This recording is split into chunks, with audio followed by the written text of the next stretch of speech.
Good morning, and thank you or good afternoon, wherever you are in the country. Thank you for joining this webinar from TENS, the Episcopal Network for Stewardship. Today, we're going to be talking about how different generations respond to the messages of giving. And we're going to be focusing in on how we attract our younger donors, how we attract millennial and Gen Z donors. And there are lots of things that church is going to have to get real good at real quickly as these generations come into their own and begin, forming more of the congregation. So we have a couple of tools and ideas to get you started on that. My name is Davey Gerhard, and I'm the executive director of TENS.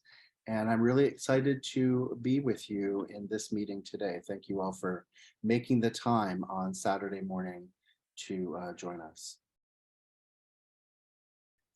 Our learning objectives today are to talk a little bit about different approaches for different generations. This is to say that there isn't a one-size-fits-all message that all your different members will take in the same way.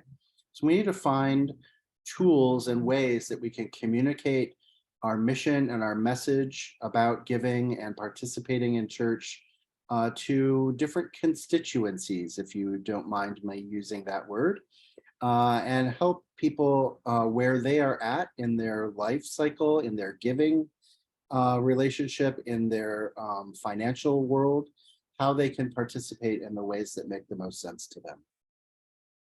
And we're going to talk a little bit about things that we might need to know about our younger generations, their likes and their dislikes when it comes to church and technology, and how we might make some simple changes along the way to make space for them, to be ready for them as they come. And then we're going to talk a little bit about what to do about pledging and giving when it comes specifically to our younger donors. Well, let's get right into how your message matters and how different generations have an experience of church and an experience of giving. Now, I want to start off with a disclaimer here that, whenever we're talking about entire populations of people, it's a generalized conversation. You may not experience, not every person in these age groups acts the same way. We know that. But these are just some general attributes that we've learned over time and as we've been studying this. So we can share a couple of those with you. We'll begin with our oldest folks in our congregation. And I want to start off by saying, we are absolutely blessed in the Episcopal Church right now that because of longevity, because of advances in medicine, we have more generations alive and operating in church than we've ever had. We have 5 active generations of people and a new one just on the horizon. So this means that we have a lot of different experiences of culture, technology, and the economic cycle of life, not even to mention family cycles, that we're talking about when we look at who's in our church right now. This is really important for us to remember. We have a lot of people, a lot of different kinds of people in our churches right now. But let's start with our oldest folks. The mature generation, also called the quiet generation, the greatest generation. They are born usually before in the way our sociologists are looking at this, folks born before 1945. Of people who are already church going, 60% of them donate to their church and 51% volunteer with the church. Now, this is still active. So these are like, now do you volunteer with your church? Now do you give to your church? So as these folks are entering their more senior years, they're still showing up, and we see them whenever we do an event at church.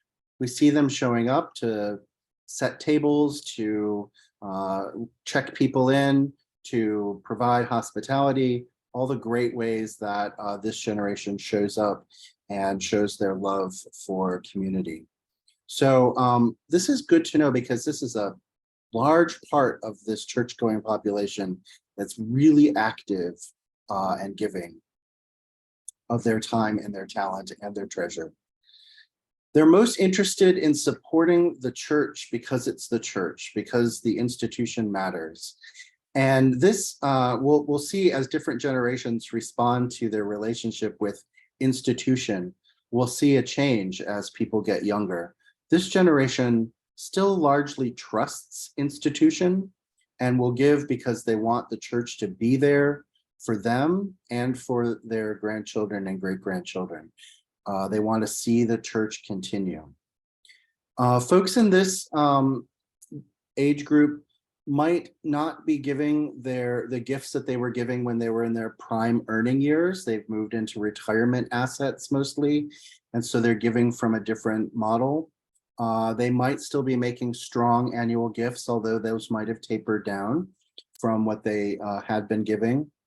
They're likely, they have appreciated assets in the form of portfolios or property or other things like that. And so those kinds of assets are great when doing capital campaigns or planned giving campaigns.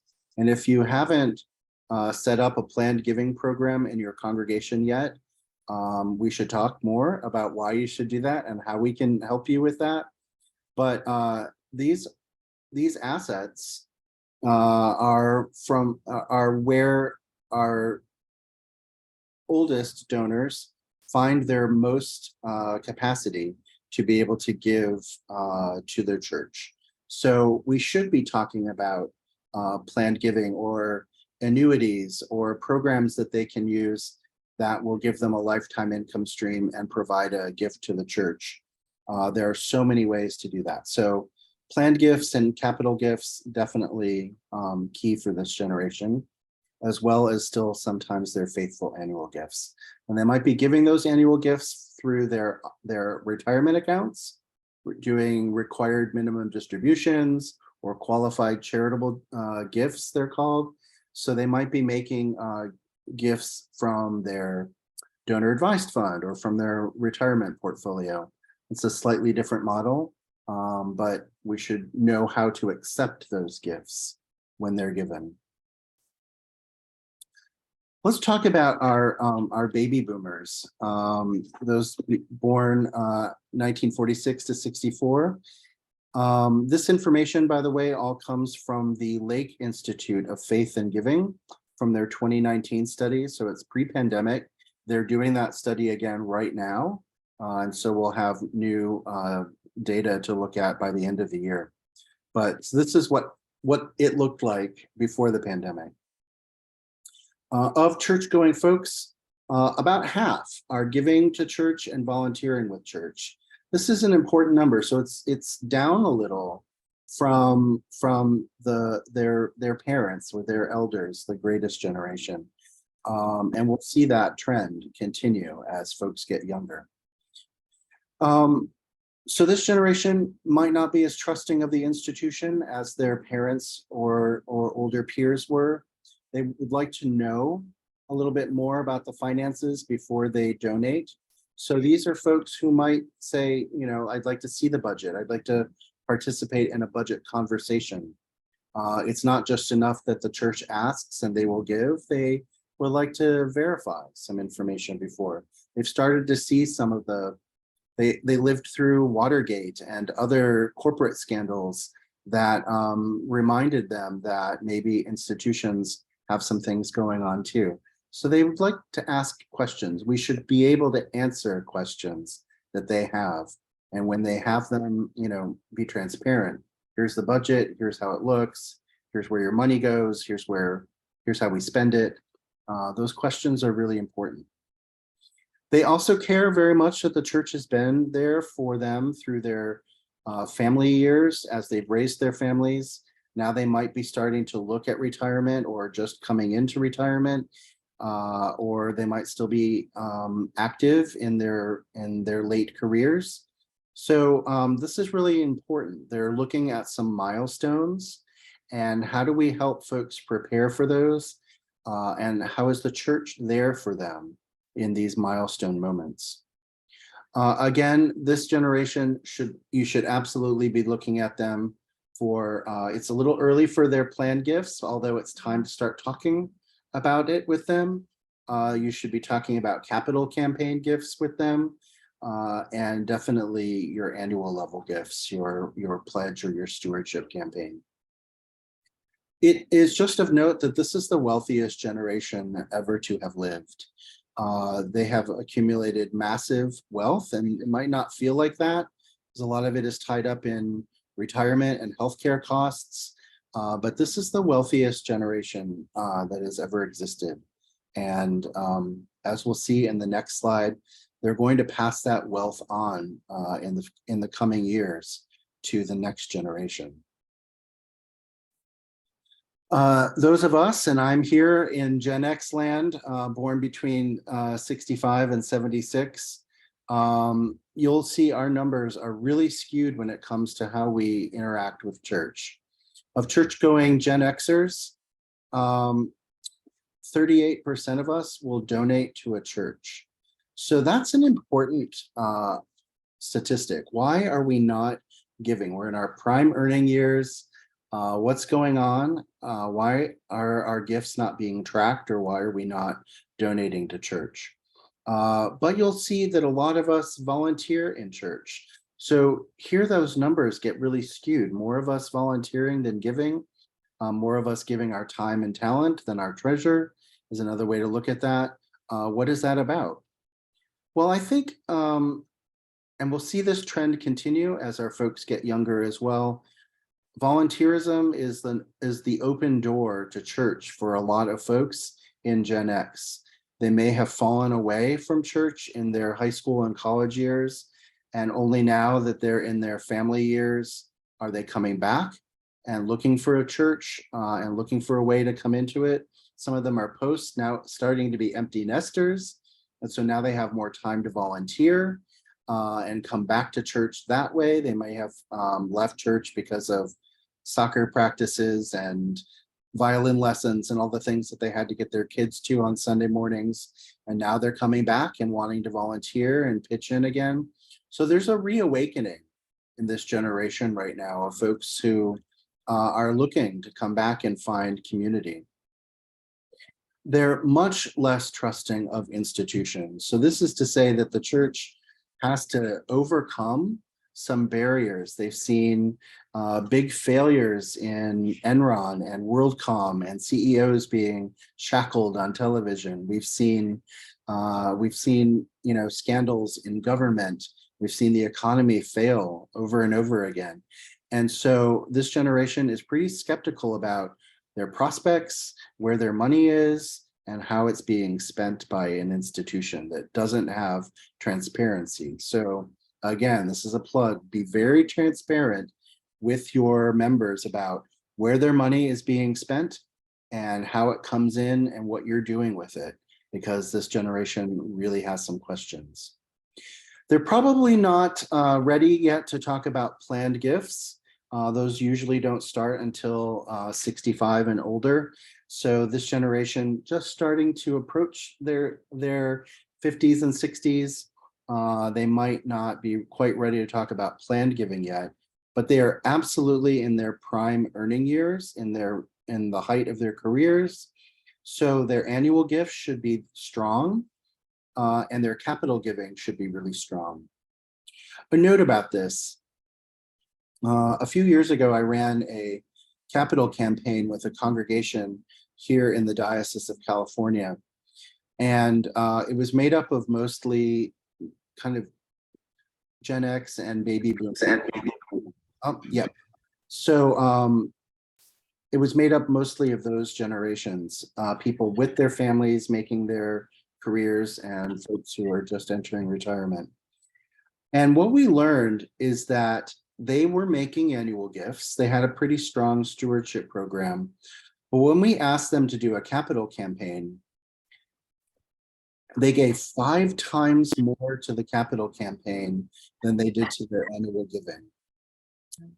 This is a shocking number. 477% of their annual giving they were able to give to a capital campaign.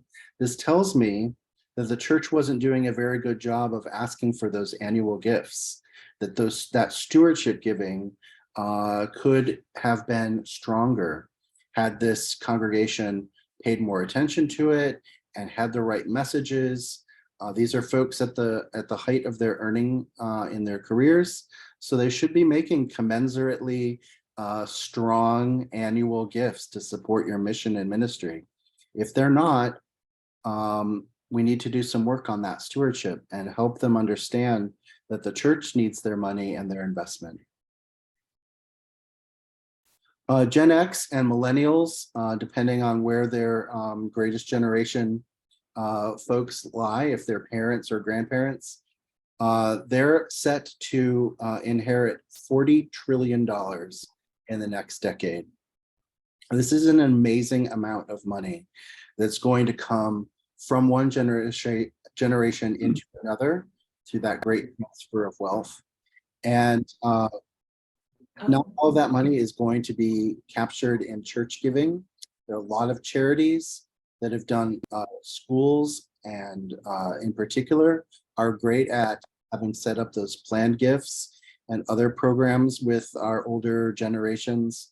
A lot of that money is going to go to other causes and not to children and their churches. So we need to now help these generations prepare for that. Do what we can in our baby boomer and greatest generation to set up capital and planned gifts, and also help this generation understand what they can do when it comes to the massive amount of money that's about to come to them, how they can use planned gifts or other tax advantages in church giving to make the most out of that money. Moving on to our millennials, 77 to 95, these people are born. They are right in their careers now. They are in their second or third jobs. They are starting to earn wages that they feel respected by. There are younger folks, but they are really in the prime of their ability to participate. Now look at their numbers on participation in church. So not a whole lot of giving. This is partially because they haven't had the expectation. People have been dismissing this generation already for a while. Oh, you're too young to get involved. Oh, we'll ask you when you're older. We'll ask you when you have more income. So they've gotten off the hook in churches a lot. And the other reason that we'll be going into in a little bit more detail in a bit is that our churches aren't necessarily set up to accept the gifts that they have in the ways they want to give them. We rely on paperwork and pledges, and this generation might be really interested in online giving and other kinds of tools that they use with their friends or with the other charities that they support. They will volunteer in church, and again, this is a great recruitment tool for our churches. If you have those Saturday programs that are about planting or feeding or cleaning up the environment or doing activities that are a part of social and local concerns, advertise those to the community. There are people hungry for volunteer opportunities that might come and be a part of that long before they would consider showing up on a Sunday to be a part of your church service. So find ways to emphasize the work that you do and then bring them along into the gospel and into the mission of the church as they get interested in how you serve your neighbors and how you enact and live through the gospel. So this generation wants to see results. They will ask you directly, if I give you money, how are you going to spend it? And they're really not interested, I'm sad to say, in our church budgets. They're interested in seeing the money go to our neighbors. going to the places where it needs to be spent in the community. So the more we can emphasize how our budgets support mission and ministry, the more we need to frame that. We'll give you some tools about narrative budgets and other ways to talk about your money in church so that it showcases how every dollar is spent on mission, whether that's utilities or salaries or insurance or building or program. All of it goes to support the community. We need to help you tell that story to people who are saying, I want my money to go to the people who need it, because that's what this generation is going to be telling you. They're not so excited about building up your endowment. They're excited about seeing people served. They have a significant distrust, I should say, of institution. They haven't benefited from it. They've seen they're piled under student loan debt, which has been predatory in some cases. They've seen banks fail and be bailed out, but not them. They've seen squander in the environment and in politics. There's a lot of cynicism that this generation has. And so that makes it possible to come in with a message of Christian hope and charity and vision of optimism for the world, because there's a lot of negativity and sadness in this generation that we can help them through. If we communicate well, if we communicate well about our mission and our ministry and our values, they will pick up on that. So here's the hope, though. Look at this last statistic. 89% of this generation is donating already to nonprofits. They might not have a lot of money to give. They might be just starting out their careers, but they are incredibly generous with the money that they do have. So if your church is not on their list of places that they're giving, know that it's not because they're not giving money. They are. It's that the church isn't asking, or the church isn't asking in the right way, or hasn't made the case to them about why they should be on the list of donors, on the donor list. So this generation has come up understanding nonprofits, and nonprofits have evolved massively in the last 2 decades to be able to target young donors and get them set up on that recurring giving, that they slide their phone, they make a payment. They've made it very easy for young people to make gifts to them, and they're responding to the message. Our final generation that we'll look at today are our Gen Z folks. They're born in 1996 or later, and they. I love these next 2 statistics. By 20 years old, 30% of them have already made a donation to a nonprofit. When I was 20 years old, I was not making gifts to nonprofits. I was not doing that. This generation is. And that's because we've made it easy on our phones to send $5 to something, to a cause. We have these social campaigns that are about giving. And so we've been able to see those, this generation, really good at social media, really good at making small but frequent gifts. $5 a month over time is a nice gift for a nonprofit that's using those numbers to their advantage. So by 20 years old, they might be spending their parents' money or their student loan money on this, which we should have some issues with, but they are making donations to nonprofits. 97% of them have already made a online gift for a charitable purpose. 97%. So this is another bold line under the fact, if your church doesn't have a way for people to give online, you're missing this generation. They are unlikely to write a check. Some of them do not have checking accounts, or if they do, they're called checking accounts, but they've never written a check from them. So it's, again, like they don't understand that this device is a phone because it does everything else. It's a computer in their hand, right? So we have to help them understand that there are ways that they can contribute to church. Church needs to get better about making that happen for them. They're really worried about the planet. This generation has seen evidence of devastating storms and our response to that, our global response to that. They see the messages and they see the problem coming. It's going to affect this generation most and the ones that come after it, right? 76% of them are worried about the planet, and they want our faith communities to address that. Fixing our planet is a part of our ongoing story of creation. We can't just sit back in the Garden of Eden and appreciate all that we've been given without tending that and taking care of it. And they want to understand how the church will have a role in mobilizing its people and using the gospel to heal the planet.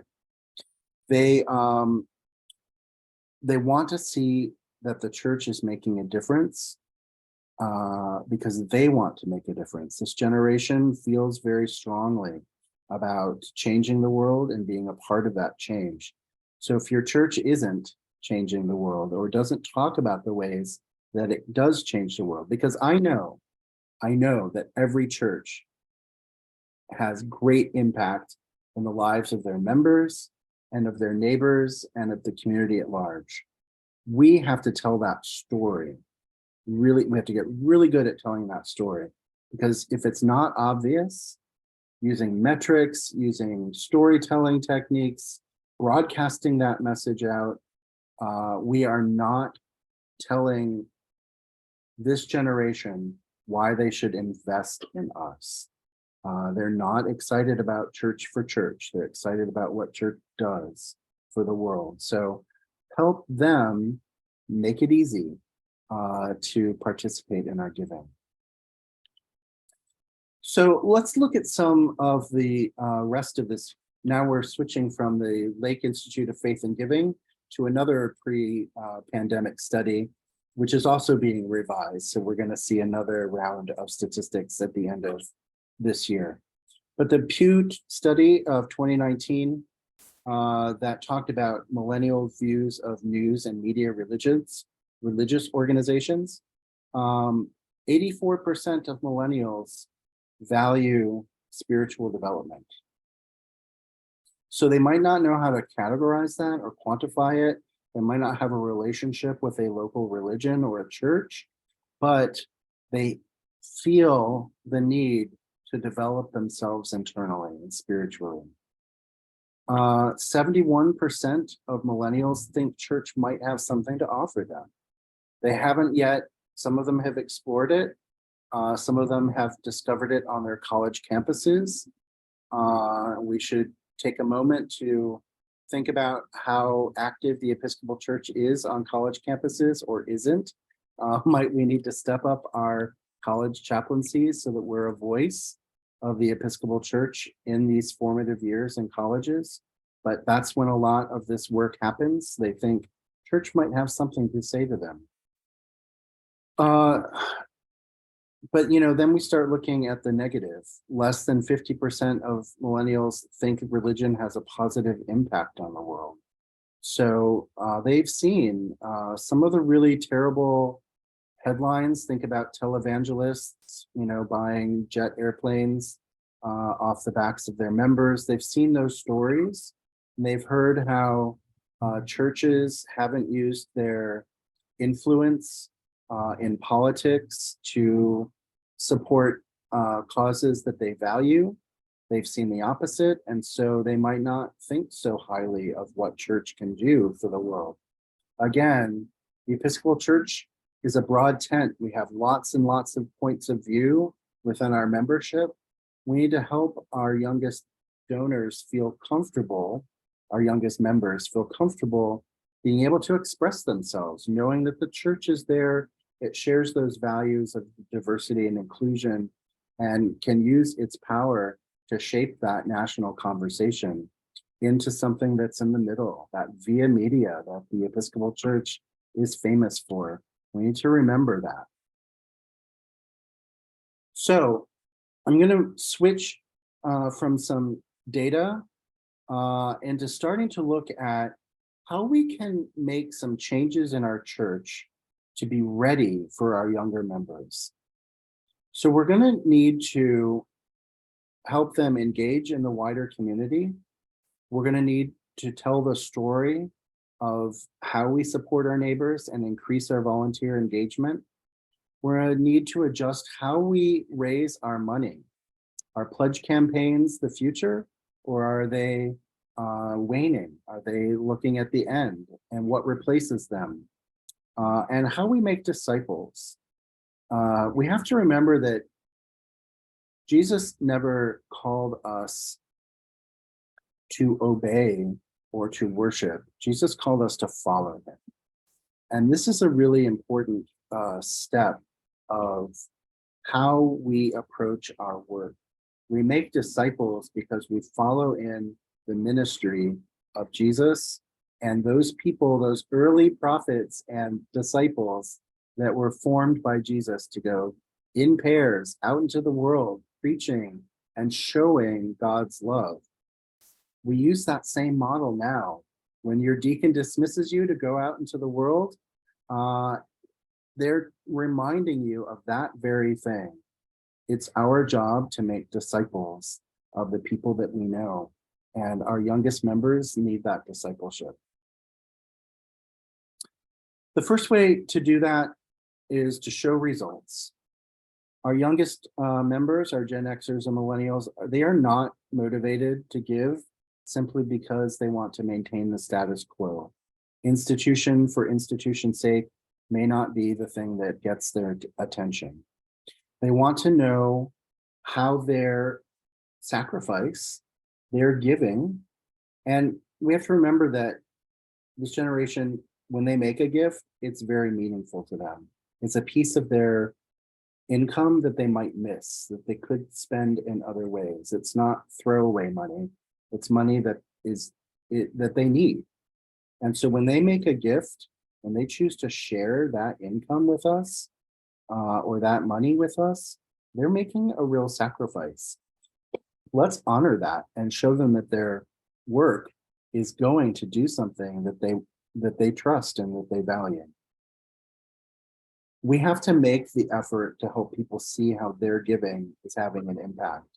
It's really great if we say we have a food program. It's even better when we say we feed 1,000 people a year and we give them this kind of food and this is what it takes. Show them metrics, not just stories, but do tell stories. Tell stories of change and impact as well. Our youngest members, they're cynical. Remember that? And if you've ever watched YouTube, actually, YouTube is now an old tool, TikTok, and you hear what they have to say about the world, they don't always trust what's being told to them when it's preached to them, when it's given to them by politicians or the media, even their mentors and teachers in school. They have a distrust. They have a distrust of information that's been put on them. This generation has a real detector for when they're being smoke screened or gaslit. They don't want those things. So give them really strong sermons. They're listening. We don't think they're listening because they might be looking at their phone, but they are hearing the sermon. And if we're not using the gospel to engage our current culture while engaging the age-old ethical questions, then we're missing a point of connection with these folks. I know that we all love sermons that talk about history and theology. We also need to make them current and make them relevant to our younger members. They are hungry for thoughtful engagement on the gospel. That includes talking about whole and healthy relationships. That talks about choice of body, how we interact in the world, how we identify in the world. And that's not to say that we need to wade into politics in our sermons. We should not do that, but we should be aware of the world in which these young members are swimming and the messages that they're getting, and be able to talk to them about how the gospel can help them, how the gospel can give them the information that they need. Engage the news rather than dismiss it from the pulpit. If something's going on, as a frequent preacher, if I write that sermon too early in the week and think it's all done, the news cycle will mess with me and something enormous will blow up, and I will have to scrap that sermon and start over again on Saturday and say, well, what do people need to hear tomorrow? And it might not be what they needed to hear on Wednesday because something horrific has happened over the week and we need to engage that in a different way. So preach sermons that are generous and responsive to the world. So we often think that young people want whatever our view of young people's faces are. We think they might want, rock bands or, pastels or comfy seating or things like that. But what we have learned over the years, the Methodists, by the way, have invested a lot of money in studying this. They put out a lot of research. Go United Methodist Church. We love that. They have a whole study on designing worship spaces. And through data, through focus groups, through surveys, they have learned that our youngest members appreciate traditional buildings. You don't need to rip out the pews. You don't need to replace the stained glass. Pipe organs are also fine. You don't need to replace it with a praise band. Those things are also fine, but work with what you got and make it feel like church. They come to the experience because they want an experience of church. Also, have a space that feels intimate. If your church was built for the masses and you no longer have the masses, you have a small number of folks who are coming or a smaller number of folks, remove some of those back pews, make the space a little bit more intimate. I was in a church recently that had that very issue. This church was built in the 50s. It was made for like 300 people on a Sunday, and they had 4 services a day. It was an enormous cavernous space. They took out the back pews and they turned it into like a hospitality area. They put up little like picnic tables where they would do their hospitality after church, rather than moving into another building to have coffee and donuts and cheese. They did it right at the back of the church, and they created this whole new space. Okay, we might all have feelings about that, but what it means is that they took out some of those back pews so that the congregation wasn't spread across a big distance, and they brought them in together. What happens when we get closer? We have to interact.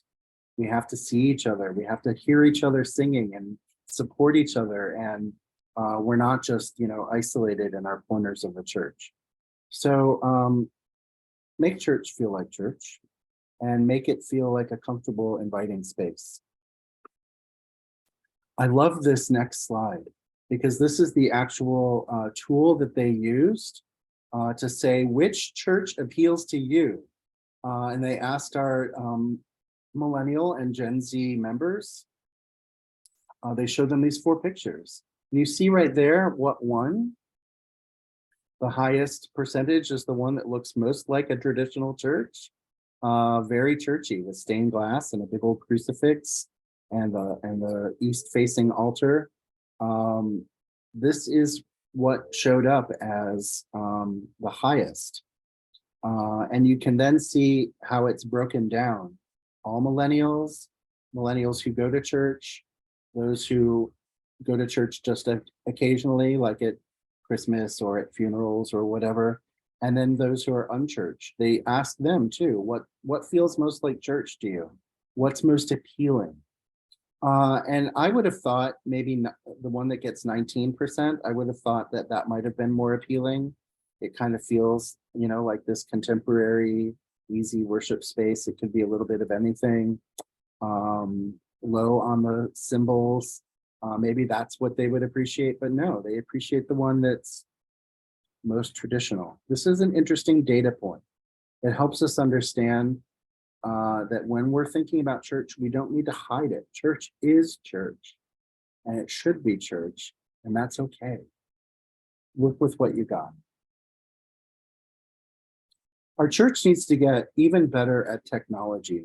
So if you entered the pandemic never having live streamed the service, and you figured out how to live stream a service through the pandemic, congratulations. If you're going to continue with that and continue adopting technology and use screens, for example, we've got to get even better at it.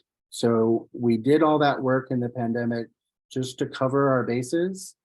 If we're going to keep going with it, and we should probably keep going with it, we need to get even better, improve more, learn more. Again, here's another great resource from the Methodists. I encourage you, when you get these slides, to click on this link that I'm sharing with you. It actually walks you step by step how to time a PowerPoint worship slideshow with the music, because if you start to lag behind it, if it looks like it was put together poorly, this generation who are so good at technology, who see it in their classrooms, who interact with it in their video gaming, who interact with it with their friends, if church doesn't feel like that, they're going to notice that disconnect. So don't adopt technology until you're really ready for it, and know how to do it. So this is really important. I think you'll love this study. Again, bless the Methodists for spending and investing resources in studying this. Your retention is really important too. So the thing about online giving, or the thing about attracting younger donors, is that if you don't give them a reason to stay, you won't keep their participation, you won't keep their involvement in church. So that means you've got to keep the programs running that brought them in and continue to improve them. It also means doing the formation work on why generosity, why giving, why supporting the church is part of our Christian discipline, part of our practice. And it's not because we told you so, but because you're a part of something that needs your support. This is one of the ways that we need you to participate in church. So consistent, regular giving. It's not just whenever they think about it. Really find the tools that help them make consistent giving that we can depend on. Again, remember that this generation might not ever fill out a pledge form. They might just say, I will give you, I'll use my phone, I'll tap it, whatever they do.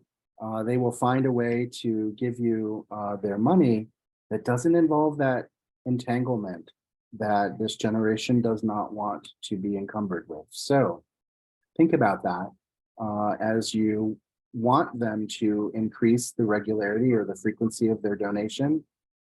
Think about how you're going to do that if pledge paperwork and pledge statements and checks aren't the way that these younger generations move. Volunteerism is a really important tool as well. So that is where a lot of our affinity for each other comes from in church. When people roll up their sleeves and work together on a project or show up every Saturday to do a thing together, it forms a community within the community. And that emotional attachment, that emotional involvement that's so important in volunteering will carry over as folks enter the church and become more a part of the church. So it starts often with volunteering. In our younger generations, it then moves in to church membership and a full participation in your worship and community life. They're much quicker to give money when their emotions are involved. And that's not to say that we should be manipulative in any way, but it's to say that when we have an emotion-based pitch to our fundraising, when we say make a gift now to change the world this way, and make it possible, that gets a rapid and generous response. The average gift from an Episcopalian when they're writing a check to something that's not their annual pledge, right? But just, we're doing a project, we need some money for something. Will you give to it? Maybe a special collection or something like that. The average check is between $35 and $55. The average online gift is $101. So this is to say, when somebody has their phone in their hand and you make a really compelling case to them, you say, is there a way you can give? The average gift, that initial gift, is much higher when it's online. So find the way to make giving on your phone a possibility in your church. Discipleship, again, we are taught, we are formed to create these bonds with each other and the bond with the greater institution. Every discipleship and mentoring program needs to help people understand how their spirituality impacts their financial decisions. That's to say, how do you make those ethical choices between spending, purchasing, saving, investing, giving, all of those things that need to happen with your portfolio, your whole paycheck? How do you make those decisions? How can the church help you make those decisions faithfully from a place of values and ethics rather than a place of scarcity and fear? The best way to do that kind of discipleship is to encourage those one-on-one relationships that are fostered in the pews, in volunteerism, through connecting with each other. And that also means social media. Let's not discount the fact that people can make genuine connections with each other over social media. And so if your church doesn't have an active Facebook presence or an Instagram presence where people can contribute ideas quickly, I would say you also need to be able to monitor and edit those to make sure that the conversation stays safe and healthy and forward focused. But those elements are really important in your congregation. We need to make questions normative. So a lot of millennials say they don't even believe in God, right? And some of them are on the fence. They will ask you questions and they want to know answers to those questions that are real, not rooted in opinion or in ancient text, but brought to life in a way that answers their questions. This also comes from some Pew research. You can read the whole study there and the link that I've provided. But this generation is really good at asking questions, and they will ask questions that are challenging, and they will expect real answers to those questions. So be prepared for it. It's not just, here's what I said, digest that. It is, how do you engage that? Because when people ask a question, they're showing an interest. They're showing a desire for a deeper connection. Foster that environment where it's safe to ask questions and then have real answers when they ask them. Our churches need to reflect the diversity of the communities that they're serving. I realize that that's easier said than done in a lot of our church communities, but we need to understand that our youngest members experience inclusion and diversity on a larger scale than preceding generations have. 43% of this generation are non-white. And that means that they're going to school with people who don't look like them, who come from different cultural background, that they're making friends, that they have a greater social circle that's comprised with more diversity. So when our leadership, when our churches don't reflect that diversity, it's sending a message. There's a disconnect there. And I realize that that's not a quick fix, but we need to raise up non-white leaders. We need to raise up diverse leaders in our church, starting with volunteer programs and committee structures, and send them off to seminary and send them off to lead the church. We need to raise up leaders who look like the communities that we're serving. Recruit and seek and hire for diversity in gender and in identity and in ability. Make certain that when you do look for a new rector, or when you're looking for your youth minister or your family minister, that you are really looking and modeling diversity. Find people who will represent the people who are around them. As I mentioned earlier, our youngest generations are cynical. They've seen a lot in the world. There's a lot to be afraid about. So give them some things to fall in love with, to feel good about. Optimism is a very attractive thing. So only 19% of millennials and Gen Z think that leaders can be trusted. So that's less than a fifth. Think that what is happening in their politics, in their home life, in their education, in their work life, they feel like the people who are leading those organizations are telling them the truth. That's a huge hurdle to overcome. So we need to use everything in our power as Christians to talk about the fact that we understand that we've come through 2,000 years of understanding that when the world is scary and uncertain, we have places and communities where you can be safe, where you can think how you like, where you can engage the world faithfully. Optimism is attractive. Give them reasons to be optimistic in the world. And it comes to our faith. Sometimes when I wake up and my day is completely nuts, I have to remember sometimes my faith is the only thing that's kind of keeping me going. And that's a real thing. When we are able to give people that constant in their life and form them theologically, welcome them openly, and give them that optimism, it can make their lives so much better, and it can emphasize the role that the church plays in that. Politics are really important to our young generations, but focus on the local. Our news cycle is obsessed with the national news, and that's just not relevant for many of us in our day-to-day lives. It's exciting to hear the latest drama from Congress or the president or would-be presidents, but what's really important is what's happening in your city council, in your county, in your local village, in your school board, in your, so focus on those things.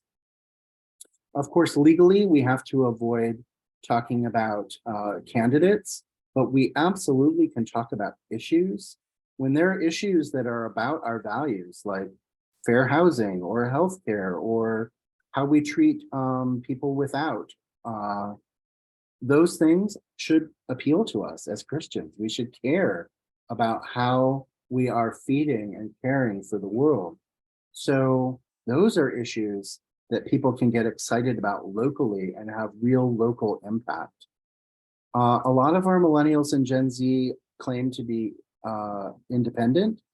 And so partisan politics, stay away from them. Stay away from them in our conversation. I had a really uncomfortable experience in my own church several years ago. We're all in San Francisco, and say what you will about us liberal, crazy San Franciscans. We forget sometimes that there are people with more conservative points of view who live in our town. And we were at a church potluck where some unkind jokes were made toward people who don't vote the same way that many of us did. And it really offended a family, and they left. We brought them back, and we promised to be better.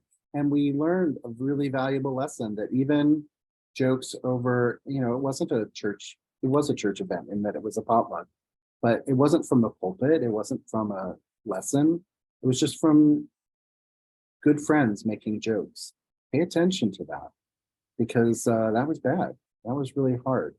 And we had to figure that one out. So, local initiatives, it's the way we can get involved politically, and it's really important. And it's a lot of times more relevant than what's happening in Washington. Finally, as we close in here on ways that church can be better about attracting our youngest members, put some effort into your website. If you haven't looked at it in a while, if it's still showing your Christmas services and it's time for Easter, take a look at that. Make sure that your website is up to date, because a lot of way now that people are finding churches is by Googling it, Episcopal Church in my neighborhood or in my zip code or whatever. And they want to see, and they'll look at your website. And if it's completely out of date or irrelevant or doesn't have any information on it, then you haven't given them anything to go on. So spend a little time, take a little look at it, and then involve some other strategies on social media. Have a Facebook presence, have an Instagram presence, connect it. If you're the kind of church that posts your sermons online, that's great, because then people who are church shopping can take a look. What do they preach here? What does it look like? How would it be on a Sunday? Have opportunity for dialogue on the internet, as well as dialogue in community. It's all community. The last slide I want to share with you is about some tools to make certain that you are ready to accept gifts in the ways that they can be given from our youngest members. Adopt as many methods for accepting donations as your staff and volunteers can manage. So that's to say, you might not sign up for every giving platform out there: Venmo, PayPal, Tithely, Vanco, Realm. All of the things that you could pay memberships for and sign up for might be overwhelming for your administrator and your treasurer. So pick the ones that your congregation uses. Ask them, how many people would give through PayPal? And if everybody or a majority of people raise their hand, then you've got a winner there. If they look at you like, what's PayPal? Then you might say, well, how about another tool? Use the tools that are most familiar with your community and which work with your treasurer. Your treasurer, if they're like my church, is a volunteer and they only have so much time in a month to work on the books. Make it easy on them. So adopt an online giving platform, at least one. PayPal is extremely reasonable. Vanco is another great one. And if you look at the TENS website in our membership area, Vanco is one of our sponsors, and they will give you a great deal if you're not set up on Vanco, to have a really good deal on your transaction costs and your monthly cost. So take a look at that if you haven't set it up yet. Have a way for people to use their phone to make a gift, whether that is, so our church bulletin in the offertory has a big old QR code. You've seen those squares that have a bunch of squiggly lines in them, that if you hold your phone camera up to it, it opens up a web page. That's a way that we use right in the middle of church. If you need to make a gift and you haven't brought your wallet and you want to contribute something that day, you can pull out your phone and make a gift and it'll zing into our bank account. So this is a tool that you can use, you can adopt, have that strategy ready to go. Pledge forms are really great. I think we need to start looking at how younger generations may or may not interact with those. But it's a really good way to give your treasurer information about how to create the budget. Many people use bank checks or auto bill pay to make that so that they don't have to write out the check every week or every month to the church. They use their bank auto bill pay tool. If your bank has that and you'd like to use it, it's a great way. It's free. It sends the check to church. You don't have to do anything. It comes right out of your account. Set those tools up and offer them. Run through it so you can explain it to a member. This is how you set up bill pay. It's really easy. Put some instructions on a little note card or on your website where you have your giving section. This is how you set up bill pay with your bank. It's really easy. If people like to give through securities at the end of the year, maybe they'll give some appreciated stock or other things.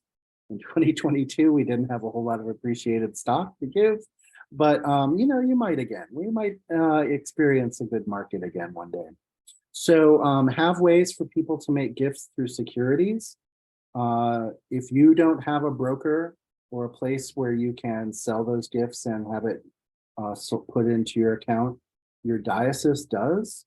Ask the CFO or the finance folks at your diocese how you might take advantage of that so that you can accept securities if that's how people want to make their gift. Our retired folks are likely giving from their IRAs, either from their required minimum distribution or their QDC, their QCD, their qualified charitable distribution. Those are gifts that they have to make out of their retirement account. And so be ready to accept them. They often come right from the organization, so they don't pass through. That's for tax reasons.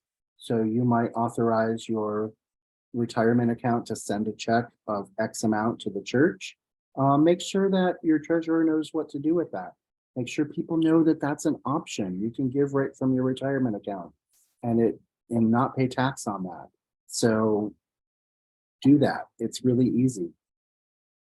Finally, include some planned giving information on your card. A question like, have you left the church in your will? Would you like information on estate giving? Just a little check mark on that pledge card that they can fill out and say, yes, I've done this, or I'd like to learn more about it. It's a little thought, a little teaser in their head so that they remember that that's one of their options. That does it for the information that I have, and now I'm ready to take your questions.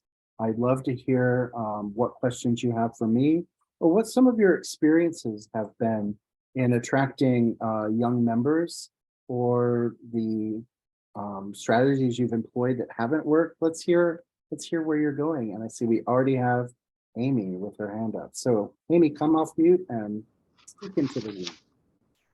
I have two quick things. One is just a comment and the other is a question.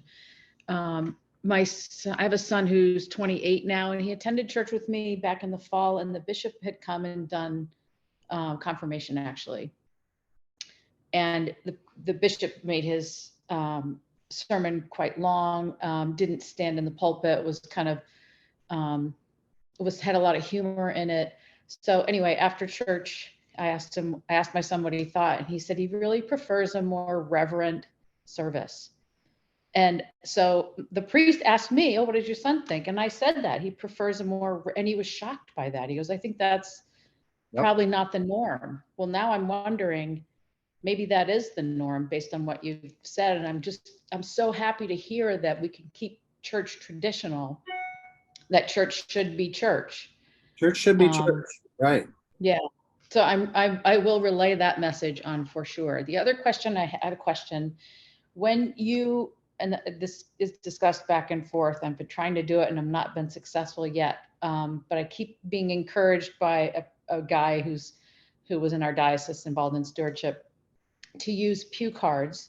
So a little plastic yellow piece of paper laminated so that when the plate comes by me, I give online. So when the plate comes by me, I pick up the pew card, put it in the plate. It does two things. It lets people know that I am a giver and that the plate just isn't passing me. And I have young people, there's 3 or 4 in their 30s around me, and I hate for them to think the stewardship chair isn't putting anything in the plate. The other thing it does is for me, it's a representation of my gifts. So when those gifts are prayed over, my gift is there too. And if I haven't put that we don't have one. So I've said that to the priest, my gifts aren't being blessed. So do you have that? Does anyone else do that? Because we're shifting to online giving. So how are we making that shift in church when we present the gifts? Yeah, I see lots of heads nodding. I'll give my opinion. I think absolutely. Pew cards are a wonderful idea. We have them in my church that in case you missed that QR code in the bulletin, you also have it in the pew card. You can make your gift there and then put it in the plate. Look, I just made a gift and I put it in the plate. Or if you're giving habitually online, it's this thing that you put in to say, I would like my gift counted and blessed and lifted up at the altar and prayed over. And then those pew cards, get collected and put back in the pews for next week. It is such a visceral thing. When that plate comes, you want to be able to put something in it. And I think your other thing about optics is also important, right? So when a congregation is heavily focused on people who make online gifts, and that plate just zings up and down the aisle with no one putting anything in it, it starts to look a little weird, right? To visitors, to people who aren't giving, like, well, okay, nobody gives here. And they don't know that all that giving is happening online and quietly somewhere else. So pew cards, I've seen all kinds of things. I've seen tokens, all kinds of different things that people put in. I like the laminated pew card because it goes right back. It doesn't get ruined. Kids can't draw on it when they're bored. It's a great tool to use. And you can also put that QR code on it too. So if you're a visitor and you want to put something in the plate, you can scan it and then put it in the plate and say, look, I've made my gift too. So great. Yeah, Amy. Can I ask one more thing about that? With the pew cards, I think the parish is concerned that if people put that pew card in, it might prevent them from putting a couple dollars extra. Well, I don't know. So I'm not maybe your typical use case, but if I showed up at your church and cash was the only way to give, you'd get 0 gifts from me. I don't carry cash, right? I use my debit card for almost everything. I use my Apple Pay to buy my breakfast on the way to church. So that's me, right? So I would be useless if you relied on me to make a cash gift in church. I think more and more and more people aren't carrying cash or checkbooks or things that they can easily put into a plate. I think the plate might start to have a whole new experience and metaphor in our church life as generations get younger. So I don't think you're leaving money on the table, Amy, by having a pew card. If somebody really wants to put the pew card in and they still have that 20 that's burning a hole in their pocket, they can slip it right in the plate. It'll be fine. So that's what I would say to that. We've got lots of hands up. Thanks, Amy. That was a great conversation. Elizabeth, you are next. Come off mute. There you go. There we go. First, thanks to Amy. I agree with everything she said, except our pew cards are blue, not yellow. But and I just made a whole bunch of new ones, but without the QR code. So that's something for the next batch that I fix. I had a comment about planned giving. You said that perhaps it's a little too early to talk to the Gen Xers about that. But I think talking to all generations about that is really important, not so much for getting their money in a planned gift or a legacy gift, but to help people, but for the ministry of helping people get their affairs in order, to emphasize the importance of having a will. And so anyone who has a young child definitely needs to be included in that conversation, I think. So that would be the millennials, maybe even some of the next ones. What is that? Gen Z? Yep. Or what's the Gen Alpha? Is that even younger? Is that the newest one? They haven't figured out their name yet. They're coming. Oh, okay. But anyway, I think it's important to talk to people about getting all the documents ready that need to be ready. And it is so hard to get yourself down to the lawyer's office and get those things done. But it's also, I think, a real ministry to keep reminding people to do it. And oh yeah, if they want to leave a bequest, that would also be wonderful. You are right to challenge me in saying it's never too early to start talking about planned giving. Mostly what I was trying to say is that the tax advantage doesn't apply to someone who's under 65 yet, but there are great ways to start that conversation, as you say, and keep it fresh and keep it active. The earlier we start thinking about it, the more times that message is heard, the more likely people are to learn about it. And your other point, I think, about how do we talk about that relationship with the church and our assets and our giving, and how do we help people understand that? I think you're right on about that, and I applaud that. I encourage that that early conversation about planned gifts. People make their gifts all kinds of ways, and just really helping people understand that it's not just checks and cash, that you can do lots of great things to do that. Did that answer your question? Or okay, great. Thanks. I'm glad you are on it. We need more planned giving strategy. Can't happen enough. Kurt. Okay, thank you. And thanks for all the great information.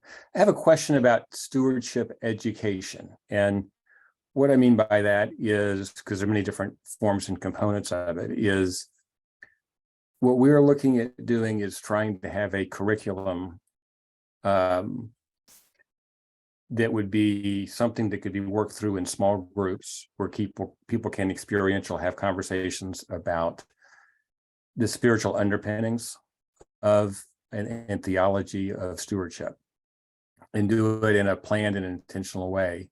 And that's in addition to storytelling and sermons and all the other things we have to do. And the discussion we're having right now is it something we should do ourselves, kind of homegrown, build out our own curriculum, or there are companies that provide third-party resources for that. Like you may be familiar with some of them, like Crown Financial Ministries or Compass or Good Sense or whatever. And I'm just wondering if anybody has had any experience or thoughts or recommendations about any of those providers, or do it yourself, and what is successful. Yeah, I would love to hear who other folks are using. What I like to do, and this gets back to Elizabeth's question as well, it's never too early to get your affairs in order and to think about financial planning. I run quarterly workshops in the Diocese of California, where I live and work, which has usually a lawyer there that can talk about wills, trusts, and estates, when you should set things up, what you can do for free, what takes a lawyer, what takes advice. And again, those are really important. We're not we can't pay the lawyer to then write the will because that would be a conflict of interest. But we invite lawyers in to talk about that and establish that relationship. I think making those other sort of financial planning tools available is a really good one. I don't have a list of preferred vendors at TENS, but certainly there are lots of them out there. I think the things you want to look for are ones that focus on listening and matching investment and return values with ethics and the ethical values of the people who are using that. So that's to say, you don't want to be, it's up to you. It's about what your worldview is. I'm not going to tell you what things to invest in or not, but how people make those decisions are ethical ones, and finding companies or consultants or advisors that will listen to what the donor wants and not just force them into a fund or an idea that maximizes. There's lots of ways that you can talk about what's a maximized return for a Christian investment. And it's not always about money. It's sometimes about impact on the world. So To clarify, I just want to clarify, we're not looking at something that's just financial planning. What we're trying to do is, God has a lot to say about money. Yeah. And its role in our lives and how it can help us in our lives. And it's also a statement of value and what we believe in and our belief systems. Yeah. And so, but most people, we had a young person that talked to us and said, I've never heard that. Right. I've never heard that.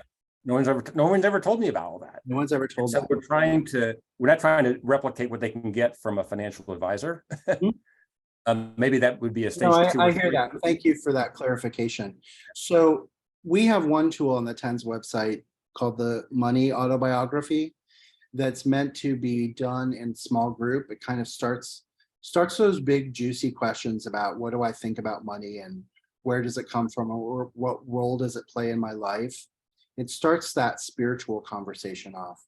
I've seen another great tool developed by I'll send the link out when I send out the materials for this. It's called 6 Weeks on Money. It's a very inexpensive course that's kind of geared. He's a young guy, and so it's kind of geared toward family ministry and that age group, talking about your stuff about money and how to become more generous, more giving people. And I think, Kurt, at the end of the day, the easiest thing that church can do is to talk about money outside the stewardship campaign season. So occasionally have a forum where people talk about, maybe a gospel comes up that's one of those, so quick tip here, there's a lot of them. 40% of the parables, 40% of Jesus' teaching is about money, stuff, and our attachments to it, whether it's used as the metaphor or the purpose of the story. 40% of Jesus' teaching, 16 out of 40 parables, are about money. So when those gospels come up, having a conversation on Sunday following it, or at your potluck on Wednesday night, or whatever you do, how do we really feel about that? What came up for you? What's this conversation like about money?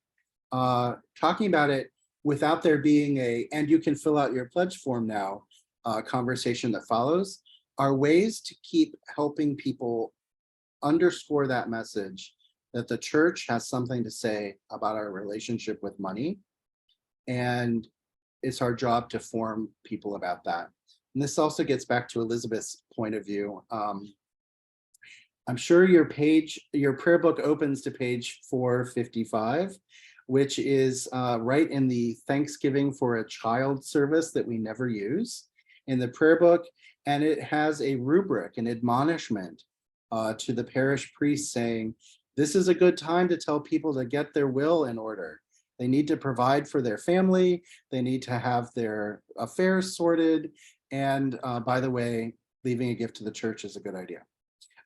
So it's right in our prayer book. We don't often flip to that page though. Thanks, Kurt. Brian, I see you've got a question. Yes, can you hear me okay? Yes. Okay, so first I want to thank Kurt. I would like to kind of connect with you.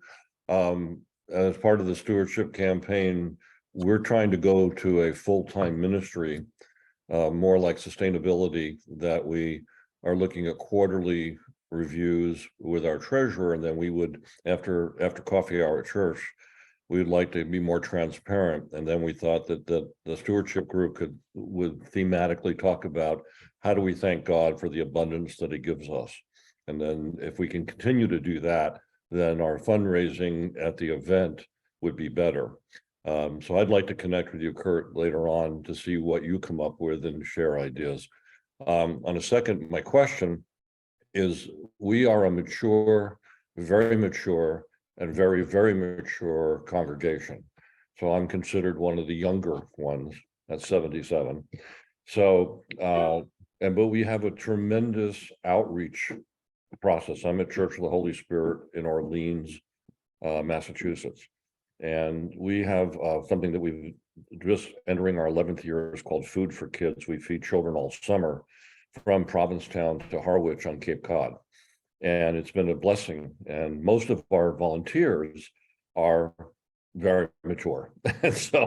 And so one of the things have people had experience is, how do you get the message out to the population? Are there mailing lists that you can subscribe to? I mean, it's one thing to put it on our website. We have a good website for our Food for Kids, capecod.org, but that's kind of passive because you have to find it. And so if someone's not looking for it, they might not associate it with a nonprofit, feeding the children, which is a major issue for us on the Cape Cod, Right. And feeding the children that are hungry. They figure that 10,000 kids every day are hungry or food insecure on Cape Cod. That's a lot of kids. And we only touch about 16 to 1,700 any given cycle. We're open for 10 weeks in the summer.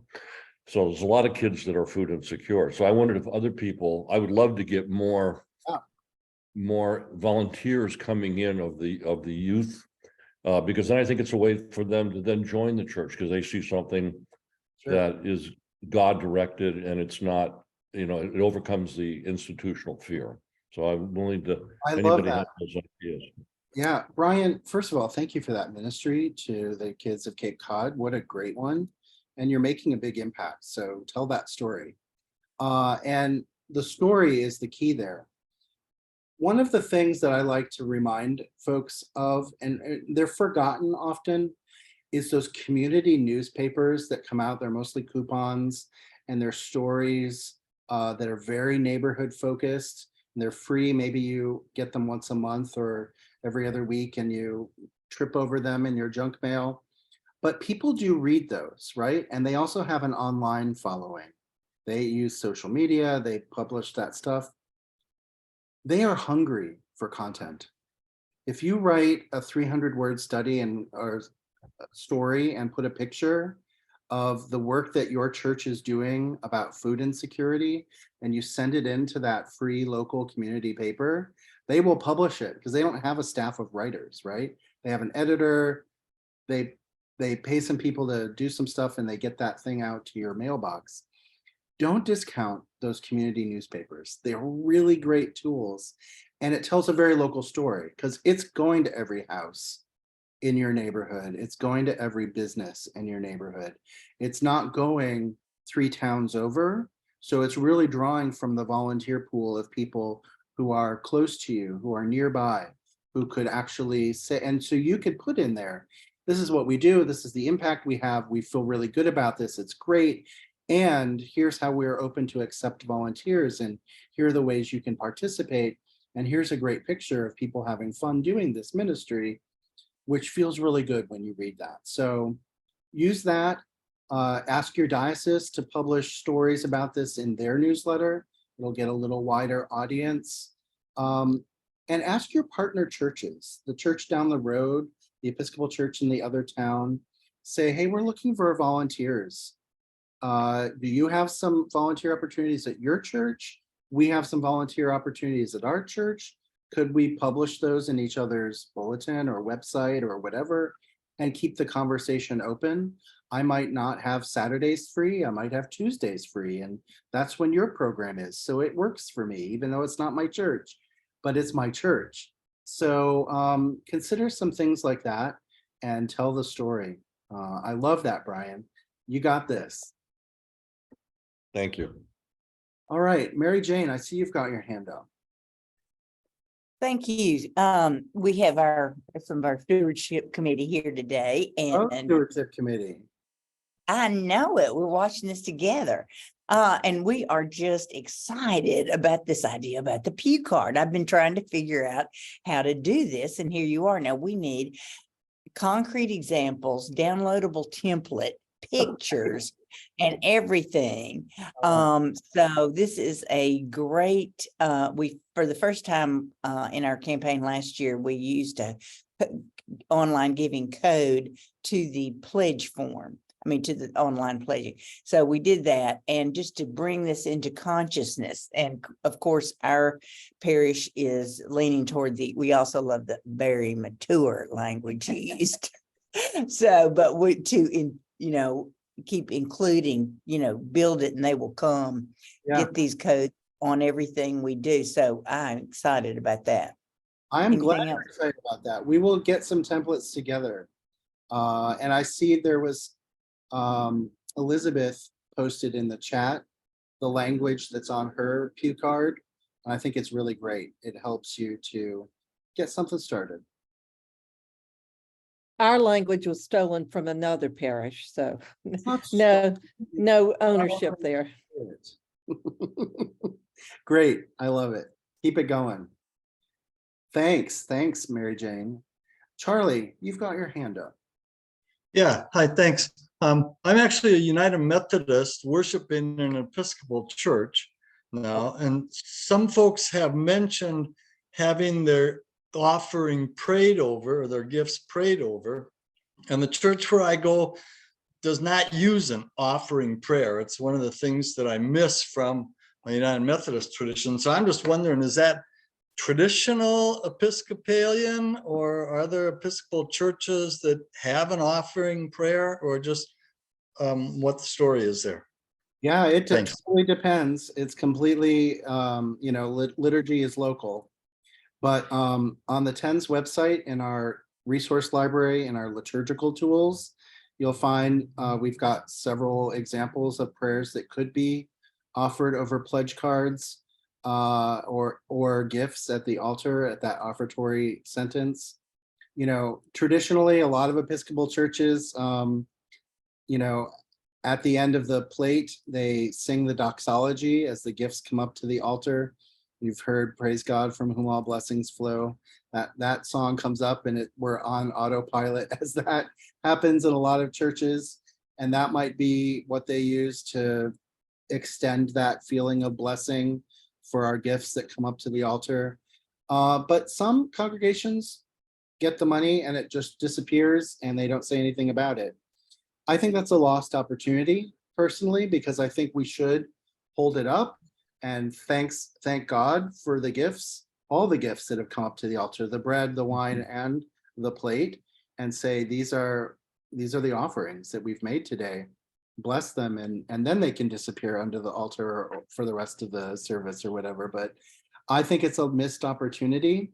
And so if your church isn't doing that and you have any influence, you might, point them out to our ready to go prayers, so they don't have to write anything new, or talk to them about the practice. But it doesn't appeal. I'll keep pushing them on it. Yeah, I'll keep pushing them on it. Thanks. Good deal. Well, friends, we are at our time, but I really appreciate your participation. I appreciate your questions. I appreciate the conversation that you've had. And as I said, I will send all of this information out to you this weekend. It might not happen by the end of today, but it'll happen this weekend. And we'll get it to you so that you can share this information with others. As you go through this year, as you create your stewardship program, if you need any help, if you want me to look at anything, I'm here for you. I'm a resource. just send me an email and drop me a line. I love to talk and I love to chat with you and learn about what you're doing. And any way I can help, we are here. That said, I'm going to close off for today, and I wish you a beautiful Holy Week as we move through this this next week, and a really joyous Easter and resurrection. So thank you for the hard work you do in your church and for all that you give. Blessings on your work. See you later, friends.